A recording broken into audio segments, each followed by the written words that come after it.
Maintenant, je vais, sans passer tout en détail les points qui sont ici, je vais juste vous souligner, vous l'avez dans votre programmation, cette feuille-là. Ça représente les kiosques qui sont ici aujourd'hui. On accueille dans la salle aujourd'hui à peu près 40 50 des participants sont des régions minières ou sont des régions extérieures à Montréal qui vivent des difficultés avec des projets actuellement, que ce soit minier, gazier, pétrolier. Sur cette carte, vous avez les numéros qui correspondent à chacun des kiosques et l'endroit d'où ils proviennent. Et ça démontre un peu que, à un moment donné, il faut voir la vision globale. Et ce ne sont pas juste des cas isolés, là. Il faut arrêter, il faut se mettre ensemble et constater, et que l'État constate, et que nos élus constatent qu'il y a un problème majeur au Québec avec l'encadrement minier, gazier, pétrolier. Il faut le régler au plus pressant, donc il y a des enjeux pressants, tout en faisant le débat qu'il faut faire sur des questions plus larges de quel est l'avenir de nos ressources naturelles au Québec, de quelle façon on veut les développer, de quelle façon on veut que ce soit rentable pour les communautés. Il y a ce débat-là à faire, mais il y a aussi des urgences que les citoyens vivent maintenant et ils ont besoin d'aide maintenant. Et je pense que j'ai pas beaucoup de... Il me reste 2 minutes, OK. Donc, vous avez le portrait ici et dans vos pochettes de participants, les noms de chacun de ces kiosques-là. Je résumerai, c'est ma dernière diapositive, je résumerai en fait la plateforme ou les revendications de la Coalition Québec Meilleure Mine en peut-être 4 ou 5 points qui sont ici présentés. Essentiellement, comme je le disais, si vous voulez en savoir un peu plus, moi je vous recommande 2-3 documents clés. Le rapport qu'on a produit en novembre 2009 avec Éco-Justice, il est sur notre site Internet, www.québecmeilleuremine.org. On fait à peu près 25 recommandations au niveau social et environnemental. Suite à ça, on a 2 mémoires importants qu'on a déposés en commission parlementaire en 2010 et 2011, qui contiennent aussi des compléments d'information. Un débat sur l'avenir de nos ressources, je l'ai dit, les choix stratégiques, quelles filières on souhaite développer, lesquelles ne pas développer, quelle est la place de l'État. 2e point, les droits des citoyens, je l'ai mentionné, collectivités autochtones. 3e point, l'environnement, on va y revenir cet après-midi, surtout au niveau de l'encadrement et du contrôle sur le terrain et de l'application des lois, ça c'est important. 4e point, maximiser la richesse collective, bien entendu. Et là, je vais terminer sur le contexte politique actuel. Nous, la lecture qu'on fait, c'est qu'en 5 ans, il y a quand même eu plusieurs occasion de débattre des enjeux, et c'est tant mieux.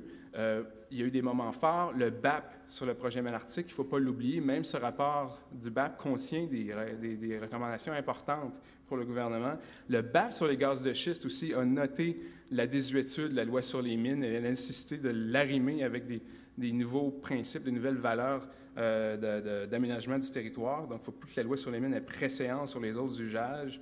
2 commissions parlementaires à Québec en 2010-2011 où il y a eu plus de 100 intervenants, près de 100 intervenants qui ont fait valoir leurs recommandations. Et je dirais qu'il y avait beaucoup de points consensuels et beaucoup de points qui se rapprochaient de ceux que Québec Meilleure Mine propose. L'Institut du Nouveau Monde en 2012 qui a fait une tournée de 10 villes du Québec en consultation des populations. Des forums régionaux en Abitibi-Témiscamingue. Il y a eu 2 forums de la Conférence régionale des élus. Il y en a eu un sur la Côte-Nord, il y en a eu un en Outaouais, où on a participé. Je pense qu'à un moment donné, c'est ça un peu le titre du forum d'aujourd'hui, Forum pour que le Québec ait meilleure mine, droits citoyens, environnement, économie. C'est le temps d'agir. C'est le temps d'agir. Merci beaucoup. Et de la restauration. Quand la fermeture et la restauration des mines, est-ce que vous pouvez développer un petit peu sur les recommandations que vous avez faites par rapport à cet aspect-là? Parce que c'est le côté où ni les citoyens ni les communautés sont prises en compte. C'est juste le gouvernement qui le fait.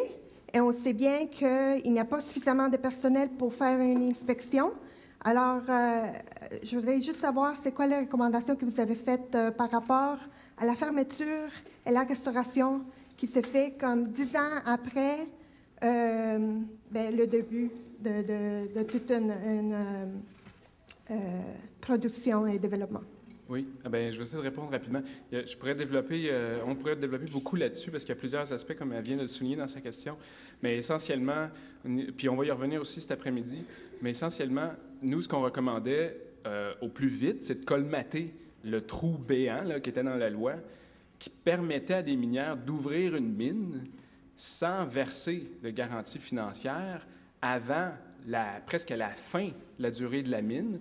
Dans certains cas, 60 à 70 des versements étaient faits à la fin, mais entre-temps, les cours des métaux pouvaient chuter, des mines ferment, il y a un accident dans une mine, on l'a vu à Goldex, là, la mine ne peut pas fonctionner, il y a un accident. Donc, il fallait absolument resserrer ça, et c'est ce qui a été annoncé hier. Donc, 100 de garantie financière pour l'ensemble du site, versée à l'intérieur des 3 premières années, 50 la première, je pense 50 les 2 années suivantes. Et les mines en opération vont devoir aussi s'adapter à ça d'ici 2016. Donc ça, c'est une bonne nouvelle.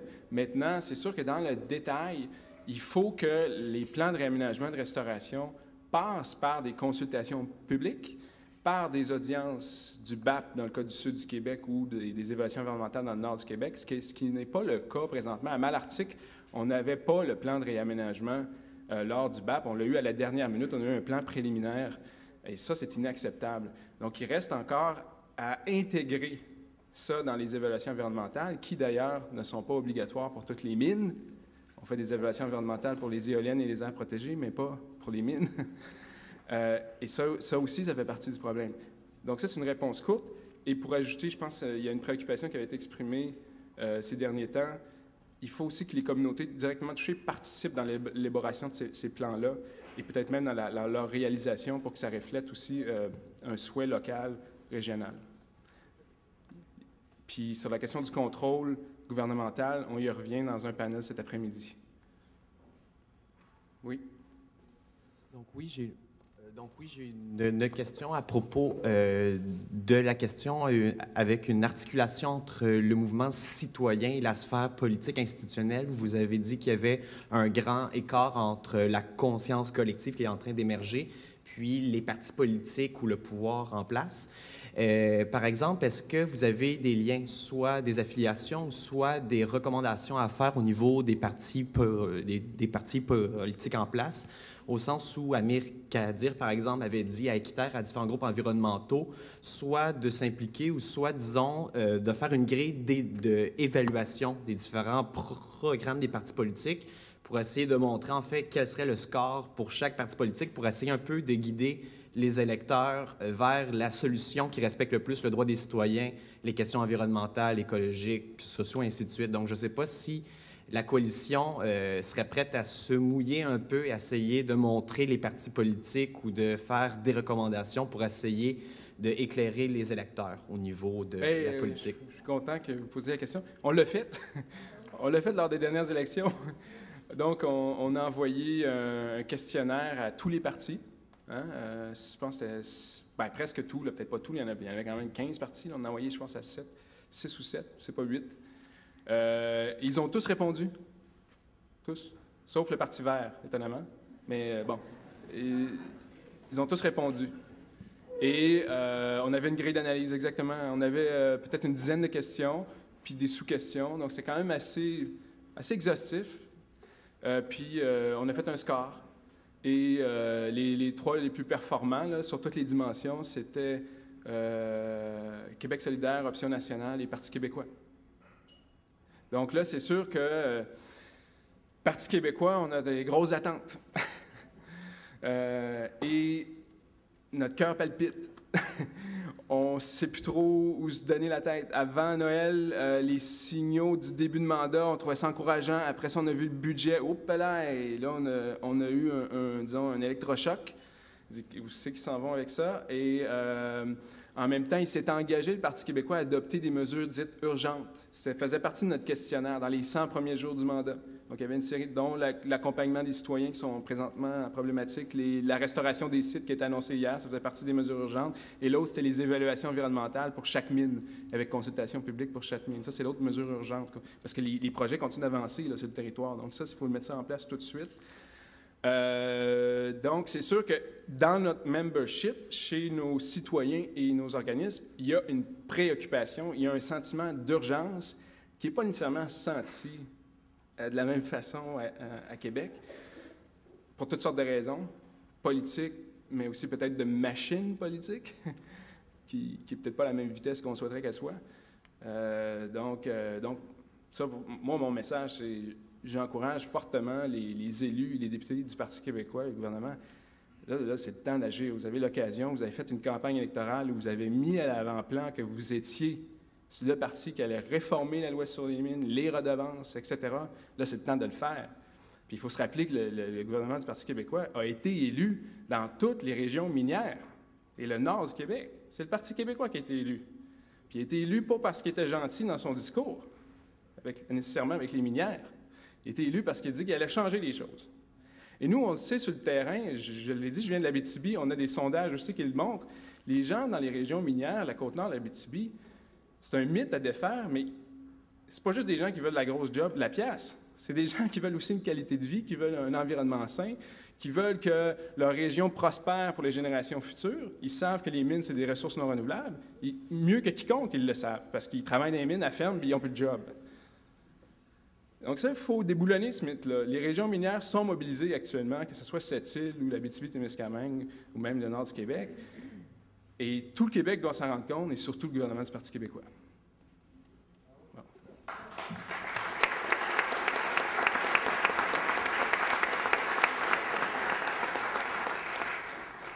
Bien, je vous remercie.